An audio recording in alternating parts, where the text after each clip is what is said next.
Welcome to the Sanity Project podcast, where you can awaken your mind to clarity and success even in today's life challenges. We're here to provide insights and solutions that will help you live a sane, healthy, and prosperous life. Here's your host, Joanne Victoria. Hello, everybody. This is Joanne Victoria with another amazing episode of the Sanity Project podcast. You are here to discover a life of clarity, confidence, sanity, and entrepreneurial success. Our guest today is Anne Poirier. Anne Poirier is the author of The Body Joyful, My Journey from Self-Loathing to Self-Acceptance.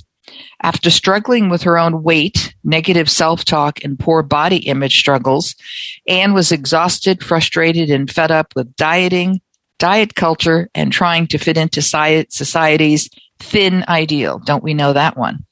So she set out on a personal and professional journey to find hope, healing, and self-acceptance. And she came here today to talk to everyone, men and women, about her journey and the body joyful.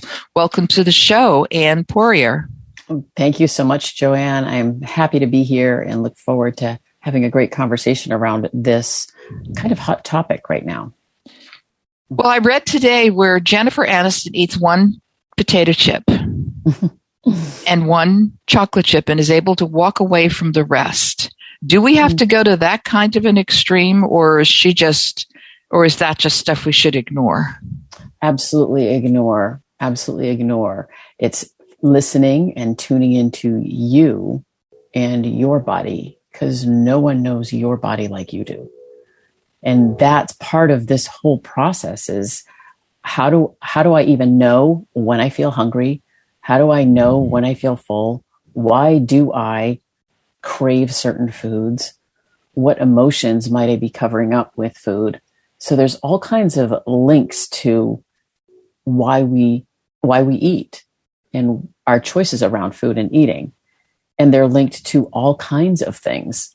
And a lot of time they're linked to our bodies and how we feel in our bodies. And that's where I think this can be really difficult, especially when we are surrounded by images of people in, shall I say, perfect bodies.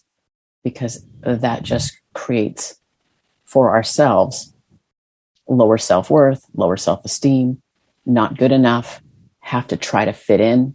What does it take to fit in? Where do I go to fit in? Will I go to a diet? Well, diets don't work. Or you've been on and off a diet over and over again, only to end up gaining weight. So it becomes this roller coaster of emotion, of frustration, of failure, of success, right? Because that happens too. Mm-hmm. And then we find ourselves lost and not knowing where to turn or what to do, but yet still swallowed up by diet culture and what society deems as a body that we should have. Our bodies should look this way. And that's where I find we come into the problems of how we feel about ourselves. I've been watching, since nothing is on television, and I've got several streaming things, and I just don't know what's going on with them. But I've been watching shows from the late 90s and the early 2000s. And the women in those shows are sticks. Mm-hmm. Yes. And I looked at it and I go, I was alive then. What was going on in the world that everybody was so skinny? Not the men. The women were so skinny. The men were built. Everybody was, I don't know what was going on. Yeah. If you look back on, coming up from the 1920s, 1930s, 1940s, there's always an image, and the images have changed all the way through our timeline. This last century, they change basically every decade or two. Mm-hmm. What is the preferred body type at this particular time? And there's some great, you can just search that and you can find some great images of the shifts and changes in body image and the ways bodies are shown to us through media and publicity and TV and all of those places. So it's an interesting kind of journey to take yourself on, from flapper days and, Twiggy and to Beyonce booties and all those things in between. Well, if it's every decade or two, then it's about generations, because doesn't a generation take, is that every 15 years or something like that? So with the generational change comes change, but that still doesn't get away from the emotional issues and the beliefs about ourselves, because that has run through probably since the first female walked the earth. Right. And it's interesting because the way we feel about our bodies is generationally brought down, as well as any other kind of celebrations or things that happen within a family, traditions. Body image actually gets kind of passed down as well. If a grandmother's on a diet, then the mother goes on a diet, then the daughter or the son go on a diet, right? And it's this, well, that's what we're supposed to do. That's how we take control of our food. That's how we become healthy. Is the only way we can become healthy is if we're eating these specific foods. And good foods and bad foods come into this whole storyline as well of, oh, well, this is what my mother said. And why does your mother do that? Because that's what her parents did. So it can be always. Yeah. So bodies and beliefs actually come through that generational line as well. And that can be that's what I'm trying to break is to stop this generational transmission of how we're supposed to look in our bodies. And the only way we can do that is if we start with creating different role models, right? Because our children look to us, they watch us, they see how we look at other people, they see how we talk to other people, they see how we look in the mirror, they hear our conversations with ourselves, they see how we tug at our clothes or pinch our bellies or don't go places or don't do things because we're uncomfortable in our bodies. And then they, in turn, think that way about them. Well, I must not look good either, or I must look a certain way too. And that's where the whole. Yeah, I think it also happens when you go to school. I'm talking about the younger children, because that once it starts, it stays usually for a couple of decades at least. But when you go to school and you see other children eating carrots when they need more substance, and that, always disturbs me when I see little kids worrying about that. Obviously, they have some issues from home, but when they bring it into the school, other kids who might not even be engaged in that action, see, well, Mary's eating carrots. Why is she eating carrots? Maybe, my mommy didn't give me carrots. And it goes from there. And then, oh, Mom, I'm eating carrots so I can stay healthy. Well, number one, carrots don't make you healthy. They probably want to, if you're eating asparagus, I might say, or avocado kale or something, right? Right. Well, kale, no, I mean, not for me, it's too bitter. But if you're eating, asparagus or avocado, I would say, yay, give me some.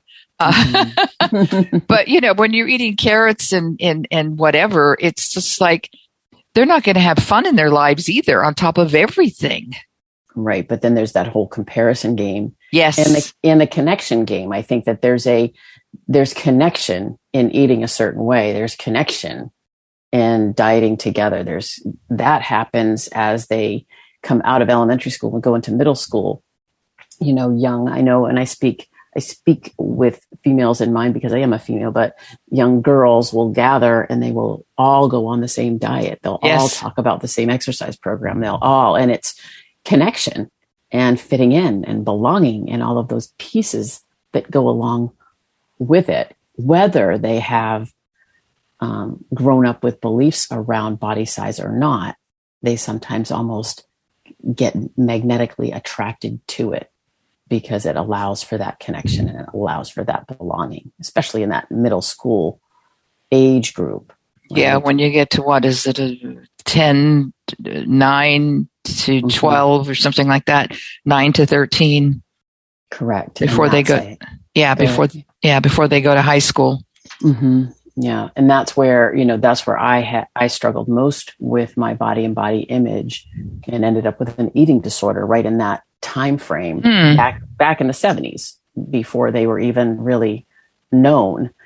Now, if you do any kind of Google search or look for eating disorders, they are prevalent and they're all over the place. And it's due to this diet culture space that we live in, this society's thin ideal. It's looking, like you said, watching the TV and going, wow, these people look like this. This must be what I should look like too. If you're a younger brain or a younger, you have a younger mind, and that's what you're looking at. And social media doesn't help with all the scrolling with Instagram and TikTok and Facebook and all of the other platforms that there are. But there's always images of people looking a certain way. And then in turn, as we scroll, feeling worse and worse and worse about ourselves. So how did you become a certified intuitive eating counselor?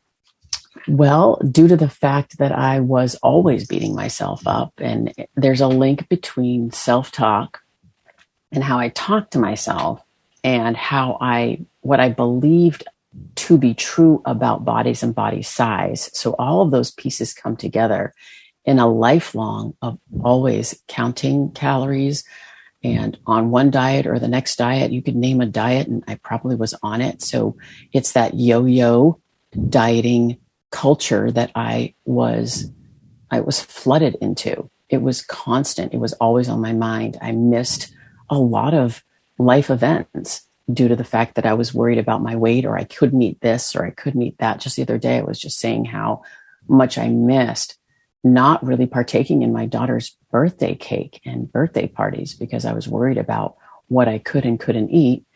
And then I would get home after the party when everybody was asleep, and then I'd be foraging for food and looking for something to eat.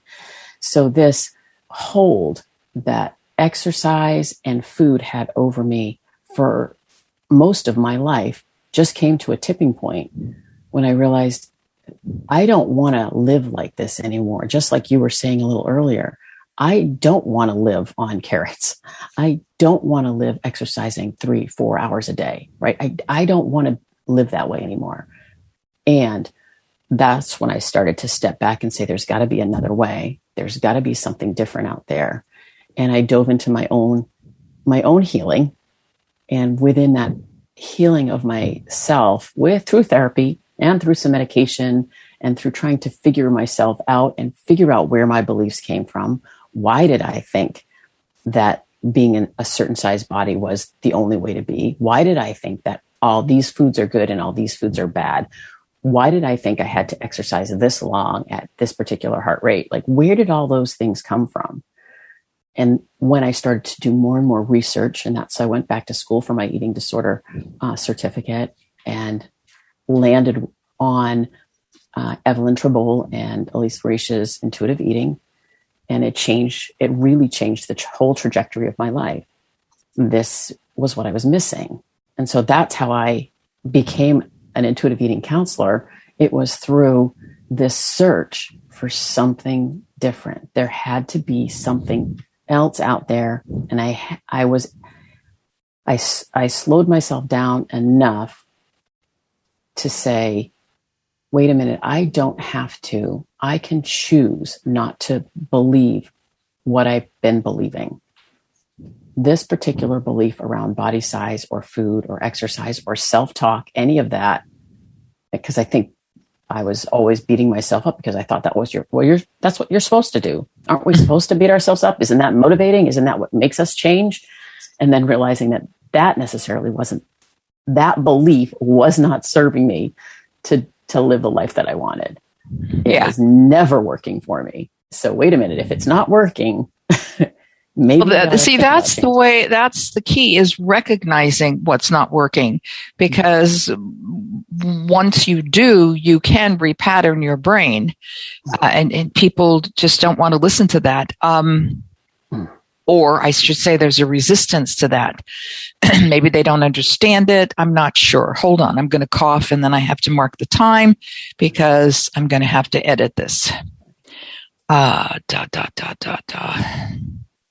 Cough.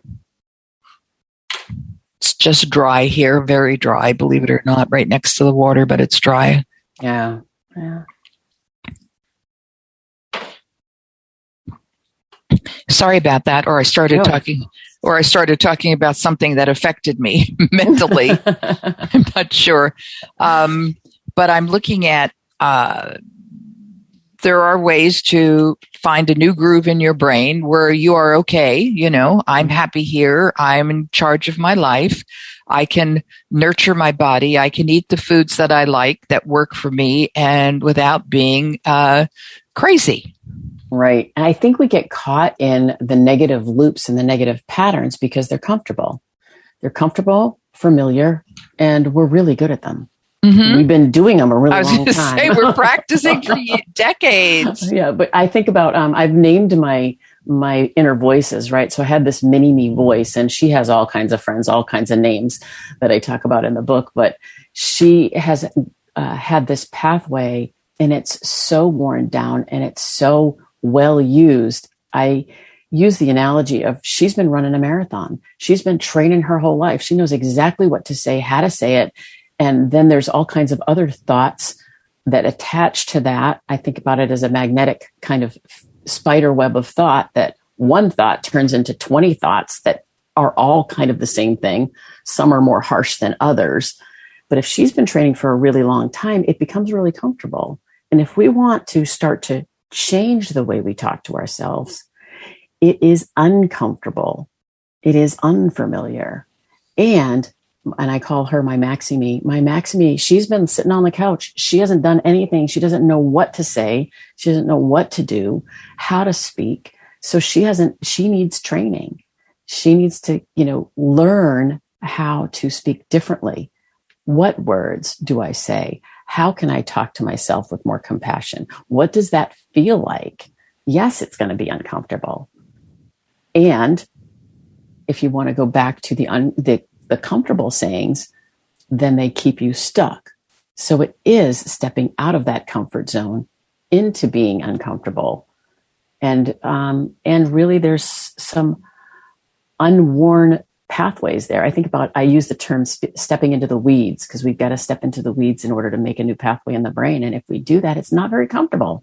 Mm-hmm. If we know that going in, though, that's extremely helpful to know that this is not going to be comfortable yet. I am determined to shift the way I think. And one of the first things I do when I talk to people about this shift in self-talk is to say, sometimes we start with something neutral.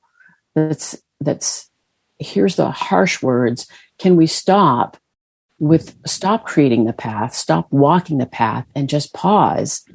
Right? You said that can be the biggest piece, right? Can I just be aware that I'm going down that pathway and I don't want to go? Okay, I'm going to choose not to follow that path. I don't know what to say. And what I use is this term, well, thanks for sharing all that information, but I'm just choosing not to jump on that bandwagon today. And I'm going to divert my attention to something else. And so I move to something else. And it might be, okay, well, my legs allow me to walk the beach, or my arms allow me to hug my daughter, right? So I try to use very neutral phrases instead of the negative beating of self, the berating of self, because that's just not working for me. It wasn't working for me, so I chose a different path. That's great and brilliant, because neutrality is a good place to be on with any topic. Mm-hmm. Yes. And it's. I remember reading a quote from the Dalai Lama. Neutrality is really where it's at. So we're neither negative nor positive. We're just neutral for whatever period of time we need to do that. Right. However it works. Yeah, and that's a really good place for body image work too, because it's on a continuum, and the self-loathing, body hatred is on one end, and then this body love is on the other end. And loving your body can be so far from anybody's even imagination if they're in the hate space. So the body neutrality is exactly that. It's this space where we can pause, we can quiet the chaos of our own minds as well as what's going on in the world as far as diet culture and what we're being kind of pushed to do, and to say, okay, let me just think about what my body can do for me right here and right now. It is my body. What clothes feel comfortable on my body? I don't have to like it. I don't have to dislike it. It's just here it is. It's the vessel I'm traveling this earth on. So let me just wander through with this vessel because it allows me the experiences and memories that can happen on a day-to-day basis. I have several female clients who are not only starting their own business or reframing their business or trying to get through the burnout phase of their business, and they're also, adding weight as an issue, which is obviously they don't need more problems, but they look at that as, I think it's a distraction in that regard, in that particular dynamic. But they're worrying about their weight, not their health, their weight. And I I obviously suggest that they wait, different use of the term, same sound, but different word, WAIT, until they're at some point and they choose, what am I going to do first? If I'm going to start eating healthy, then I don't have to worry so much about my weight that I'm adding on due to the stress. Because women's hormones help them add on weight where others don't. Right. Women's hormones and stress in itself, the cortisol hormone is actually it holds on to body weight, to protect you. It's a protection mechanism. That's what it does. And the more focus and the more energy that is spent worried about weight or food or eating or exercise or all the behaviors that get linked to weight, that's a lot of energy that doesn't get put into the passion, doesn't get put into the groundwork or what their talents and their gifts are. It holds them back. It's like a backpack that just is really, really heavy, and it holds them back from stepping forward and doing those wonderful things to impact the world that they set out to do in the first place.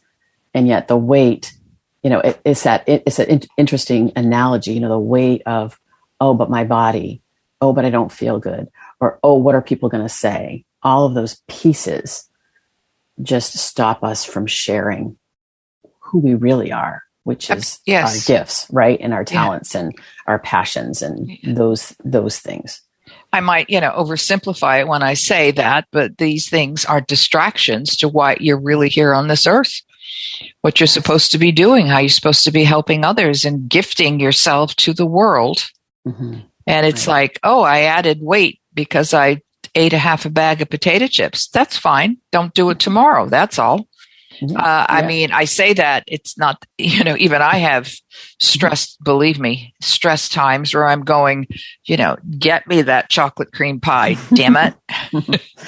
Yeah. Well, it's interesting because food physiologically puts us into our parasympathetic, right? So why wouldn't we choose food? Why wouldn't we go to food? Because it works, number one, and it allows for us to be de-stressed for the moment. For the moment. It's very temporary. Yes. And then what happens is there's shame and guilt and all of the things and worry and frustration and then body hatred and all the self-talk. And that's the damaging piece. The food, as I try to get people to step back and say, it's not the food. It's not about the food. No, it's never Food's about the food. Yeah. It's how you feel about eating that. Oh, okay. So I ate a bag of chips. Oh, well, okay. Maybe not the best choice. How do I feel right now? Well, not very good. Now I just want to go take a nap. Well, that's something to keep note of. That's data for me for later. The next time I turn to a bag of chips to feel better, or because I'm stressed out or to munch on something, maybe I'll think a little differently because I'm realizing now what that felt like, but not beat yourself up over it because that's not worth it and it doesn't work. So what can you tell our listeners now who are listening to this podcast? And I always highly recommend ferociously recommend that they re-listen to any podcast that I record with a great guest, and all of them are great, and with a notepad, because you're not going to get everything in one fell swoop. You have one, you might have an inkling, but you need more details. So what can you tell our listeners that they can do right now for their lives when they are, distraught about their weight? Yeah, I think it's a pause and a thinking about what are your weight? What are you linking your weight to? If you're linking your weight to your worth, then it's time to step back and pause, because your weight has nothing to do with your worth. It has to do with the way you move through the world. And it's really disconnecting weight from impact, from purpose, from passion, from your value, from your worth, and that you are enough coming into this world without worrying about your body right now. Let's just think about taking that direction, your one direction of how you want to impact the world, and step into that. It's like the weight becomes another person. Mm-hmm. Yes, and takes up all kinds of space. Oh my God! Besides space, besides right. Body expansion. Yes, besides body expansion. Yeah, it just goes on and on and on. Okay, so this has been very interesting. What I want you to do is tell our listeners how they can find you. Sure. Head over to Facebook, Shaping Perspectives, over at Facebook. That's the best place to find me. That's where I share all kinds of good information, and we talk about diet culture there, and we talk about joyful movement and self-care and decreasing stress and all of those things, because it's not really about the food. It's about all kinds of other things. It's never about the food. So it's Facebook, and then people could look for the group or the page called Shaping Perspectives. Yes, correct. Thank you. Okay. I want to thank Anne for being here today. This has been a great show, and I hope the men and the women who are listening have received some insight and take a pause in their life, although Anne and I have to keep on working. So for those of you who are listening, you can go to my website at askjoannevictoria.com/podcast and get your copy of the free book, The True Self Handbook, a guide to enjoy your life. And then check in with Anne Poirier on Facebook at Shaping Perspectives. Thanks, everybody. Take care. Bye-bye. I hope you enjoyed this episode of the Sanity Project podcast. Please go to askjoannevictoria.com to listen to more podcasts. Check out Joanne's coaching programs and get a free copy of her report, 5 Steps to Achieve Life-Work Harmony. That's askjoannevictoria.com. Take care, and thanks for being here.